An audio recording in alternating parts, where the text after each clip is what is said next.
Bonjour tout le monde. On va continuer notre science de la nomenclature des composés organiques. Cette science sera considérée à la nomenclature des alcools. Et on a vu dans le cours que les alcools ce sont des composés qui possèdent le groupement OH. Donc, pour nommer un alcool, je vous rappelle, pour nommer un alcool, je choisis la longue chaîne principale qui contient le groupe OH. Pour le nommer la chaîne principale, je remplace la terminaison E de l'alcane par ol, précédé de l'indice qui porte le numéro de carbone relié avec le composé OH. Et la numérotation de la chaîne se fait de façon que le carbone fonctionnel, c'est lui qui porte le plus petit numéro possible. Donc, premier exemple, c'est une chaîne carbonique linéaire qui contient un groupe OH. Donc, c'est un groupe OH, donc c'est un alcool. La longue chaîne principale, elle possède 1, 2, 3, 4, c'est un 5 électrons, alors c'est un pentane. C'est un pentane, donc c'est un pentane. Je remplace la terminaison E par ol, précédé, ol, précédé du numéro de carbone qui porte le numéro de carbone c'est le carbone fonctionnel. Tu vois, c'est le carbone fonctionnel, et c'est le numéro 1. Donc, c'est un pentane, un ol. Deuxième exemple, on a 1, 2, 3, 4 et 5, c'est la longue chaîne principale. La longue chaîne principale, voilà. Elle possède 5 atomes de carbone de même, c'est un pentane. C'est un pentane. C'est un pentane. Je remplace la terminaison E par ol. Le numéro de carbone fonctionnel, il y a deux possibilités, comme toujours, c'est la même procédure de la nomenclature des alcanes ramifiés que je numérote les chaînes ici. Alors, si je commence de gauche, il y aura le numéro 4. Si je commence de droite, c'est le numéro 2. Donc, c'est un pentane de ol. Le troisième exemple, je cherche la longue chaîne principale. Voilà, la longue chaîne principale. Et c'est le carbone fonctionnel. Donc, on a une ramification qui contient un seul atome de carbone. Alors, c'est un méthyle. Le nombre de carbone, 1, 2, 3 et 4, c'est un butane. Alors, c'est un butane, un ol. La numérotation, toujours le carbone fonctionnel, doit porter le plus petit numéro possible. Alors, c'est un but, un ol. Forcément, c'est le méthyle, il va y avoir le numéro 2. Alors, c'est un 2 méthyle, butane, un ol. L'exemple suivant de même, je vais choisir la longue chaîne principale. Voilà la longue chaîne principale. C'est le carbone fonctionnel. Voilà, c'est le carbone fonctionnel. Il possède un seul radical. Qui est un méthyle.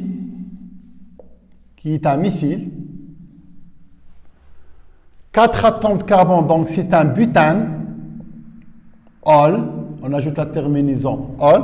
Pour la numérotation, le groupe fonctionnel, donc c'est un 1, c'est le plus petit, 1, 2 et 3. Forcément, le méthyle doit y avoir le numéro 3. Je ne peux pas écrire 2 méthyle, butane, non. Toujours, la numérotation se fait une seule fois. Je donne la priorité à la numérotation d'EH, le groupe fonctionnel, qui doit y avoir le plus petit numéro possible. Alors, c'est elle qui va imposer la numérotation de méthyle. L'exemple suivant. On a la chaîne principale, voilà. Elle possède 1, 2, 3, 4 et 5. Alors, c'est un pentane. De fait qu'il contient le groupe OH, donc c'est un alcool, c'est un pentanol. La numérotation, si je commence de gauche, il va y avoir le numéro 3. Si je commence de droite, c'est le numéro 3. Donc c'est un pentane 3-ol. L'exemple suivant, une chaîne topologique je compte le nombre des carbons de la longue chaîne principale. Voilà, c'est la chaîne principale. C'est la chaîne principale. Le numéro de carbone, c'est 1, 2, 3 et 4. Donc, c'est un butane. Et ici, c'est un radical. C'est un radical, donc c'est un méthyle. Alors, c'est un méthyle. C'est un méthyle. Butanol. Butanol. La numérotation. Donc, je commence par le carbone fonctionnel. Il va porter le numéro 2. Donc, c'est un butane de ol. Le méthyle de même, c'est un 2-méthyle, butane de ol. L'exemple suivant. La chaîne principale, voilà. La chaîne principale. On a un radical qui est un méthyle. 1, 2, 3 et 4. Donc, c'est un butane. Ol. La numérotation, le carbone fonctionnel, doit y avoir le numéro 2. Forcément, CH3, c'est le numéro 3. Le numéro 3. Car si je commence de gauche, le carbone fonctionnel doit y avoir le numéro 3. Le groupe alkyle, le numéro 2. Je vous rappelle que toujours, je donne la prioritaire au groupe fonctionnel. C'est elle qui doit y avoir le plus petit numéro possible. Le dernier exemple, c'est la chaîne principale. Et on a 2 radicales. Donc, c'est un méthyle et un méthyle. Alors, c'est un déméthyle. 1, 2 et 3. C'est un propane. J'ajoute la terminaison ol. De fait qu'on a un OH. La numérotation. Donc, la prioritaire au carbone fonctionnel qui va porter le numéro 1. Le diméthyle, c'est 2, diméthyle. 2, diméthyle, propane, ol. Donc, c'était un exemple pour nommer des alcools. L'exercice numéro 2, on aura l'inverse. Si on a des nomenclatures, et je cherchais de trouver les formules semi-développées. Donc, donner les formules semi-développées et la formule brute des composés suivantes. Premier exemple, on a un propane à ol. Le propane est dans l'indication qu'on a 3 atomes de carbone. Ol est donc l'indication que c'est un groupe des alcools. Elle contient le OH. Le numéro 1, ça veut dire que le carbone fonctionnel, c'est le numéro 1 de la chaîne principale. Donc,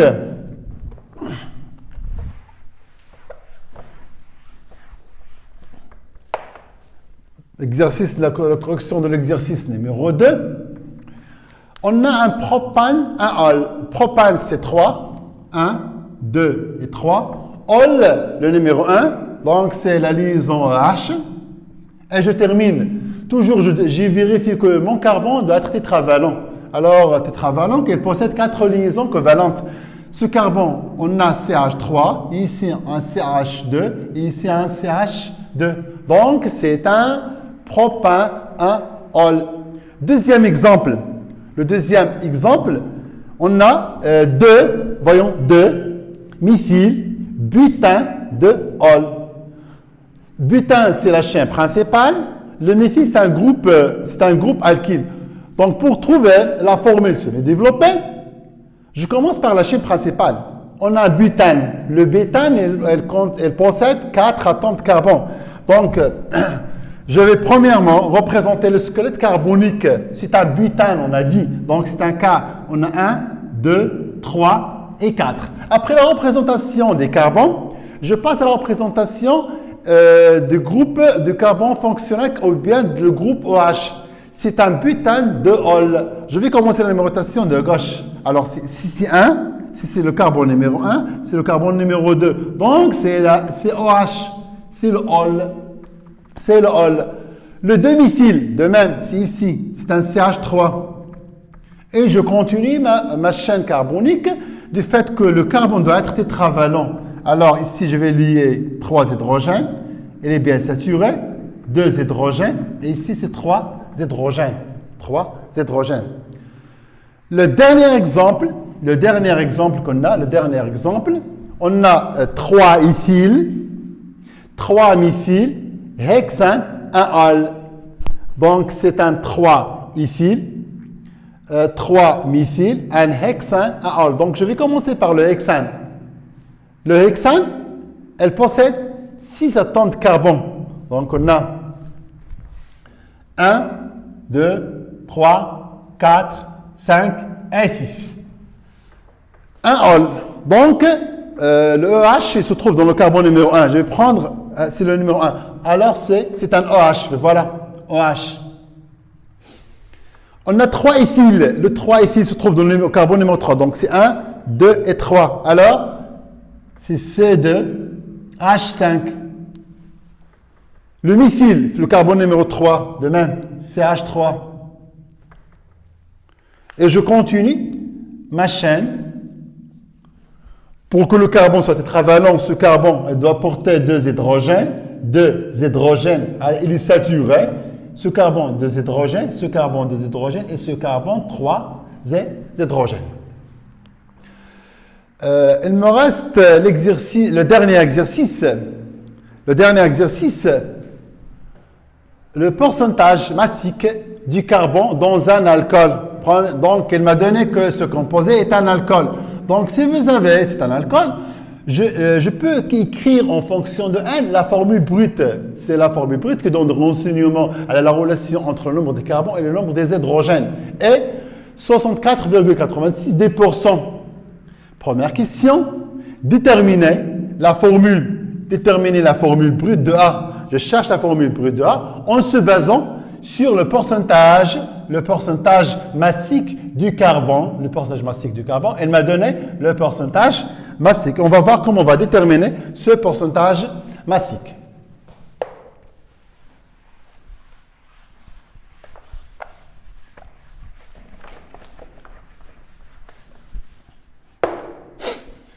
Donc, première question. On sait que la formule brute d'un alcool, c'est CnH2n plus 2O. Forcément, quand il me donne le groupe, le composé, c'est un alcool, on sait que c'est un CnH2n plus 2O. Il m'a donné le pourcentage massique. Donc, c'est la masse molaire de l'alcool, elle contient N masse molaire du carbone. N masse molaire du carbone. 100, elle contient 64,86. Donc, la masse molaire de l'alcane, c'est la voilà, elle contient N atomes d'hydrogène, donc c'est 12N, plus 2N plus 2, plus 16. Alors, c'est 14N, plus 18. Elle me donne 12N, c'est le carbone. 100, elle contient 64,86. Donc, c'est la règle de 3. Je vais multiplier les deux. Alors, c'est 4N plus 18. 64,8 est égal 100 multiplié par 12N. Si je fais le calcul, je vais trouver que N est égal à 4. Donc, la formule brute de A, alors, la formule brute de notre alcool, c'est C4H10O. C'est C4H10O. C'est la première question. La deuxième question, écrire les formules semi-développées et topologiques des isomères de l'alcool A. Ici, je vais déterminer les isomères de ce composé qui est l'alcool.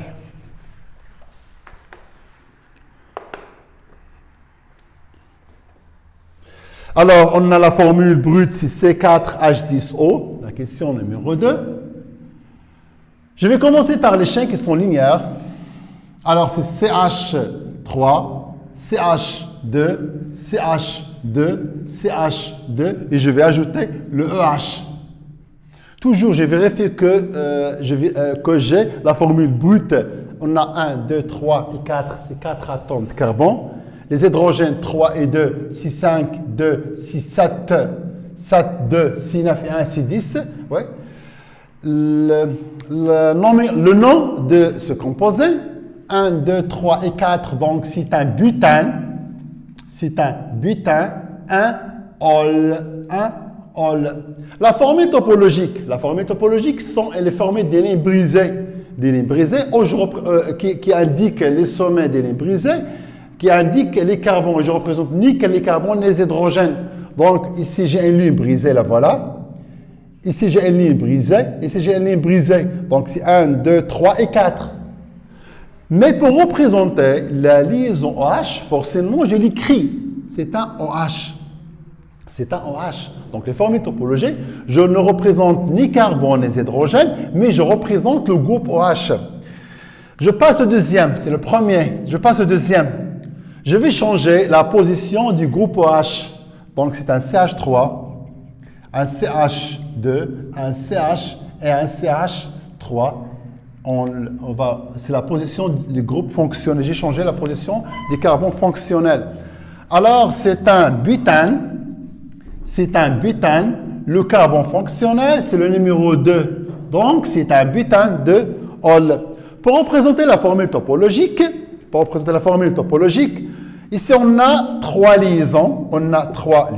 Donc, les voilà. 3 liaisons sont des lignes qui sont brisées. 3 liaisons. Mais le groupe OH, je le représente. C'est un OH. C'est un OH. Il me reste autre composé. Je vais garder la position du carbone fonctionnel et je vais me changer la position des carbones pour former des groupes alkyles. Des groupes alkyles ou bien des chaînes qui sont ramifiées. Alors, on aura un CH3, un CH, un CH2, un CH3, toujours en OH. Un OH. Le nom. La longue chaîne principale, la voilà. La longue chaîne principale, elle contient 3 atomes de carbone. Alors, c'est un propane. Propane. On a remplacé le E par le ol, précédé du groupe alkyle qui est le méthyle. Le numéro de carbone fonctionnel, c'est le 1. Donc, forcément, l'alkyle, c'est le numéro 2. La formule topologique, la chaîne principale, elle possède 2 liaisons. Donc, on a 2 lignes qui sont brisées, J'ai un radical, le voilà, un radical. Et le groupe fonctionnel OH, je la représente, je l'écris OH. Je vous rappelle bien que le formule topologique ne représente ni carbone ni hydrogène, mais les groupes fonctionnels, je le représente, la double liaison ou bien le groupe OH. Dernier exemple, des isomères, un CH, si EH, il se trouve à l'extrême. EH, le voilà OH, c'est le carbone, le voilà OH. C'est le propane à ol. La dernière, c'est un CH3, CH3, CH3 et OH. Le nom, c'est la chaîne principale qui est le propane, ol, méthyle, le méthyle. La numérotation, donc c'est le propane 2-ol. De même, le méthyle, c'est le 2-ol. La formule topologique, j'ai 2 lignes brisées, voilà. Alors le carbone, c'est 1, 2 et 3. Les radicales, on a un seul radical. Le groupe fonctionnel, c'est EH. Alors, c'est un alcool. C'est un alcool primaire. Je vous rappelle que c'est un alcool primaire. L'alcool primaire, c'est qu'il forme 2 liaisons avec les hydrogènes. C'est un alcool ici secondaire. Le carbone fonctionne une seule liaison avec un hydrogène. C'est un alcool primaire. et c'est un alcool tertiaire. Alors, on a terminé avec l'isomère. On a terminé avec l'isomère de ce composé. Composé des alcools. Je veux remercier. Alors, cette séance était concernée à la nomenclature des alcools. Dans des autres séances, des autres vidéos, on va voir la nomenclature des autres composés organiques. Et merci.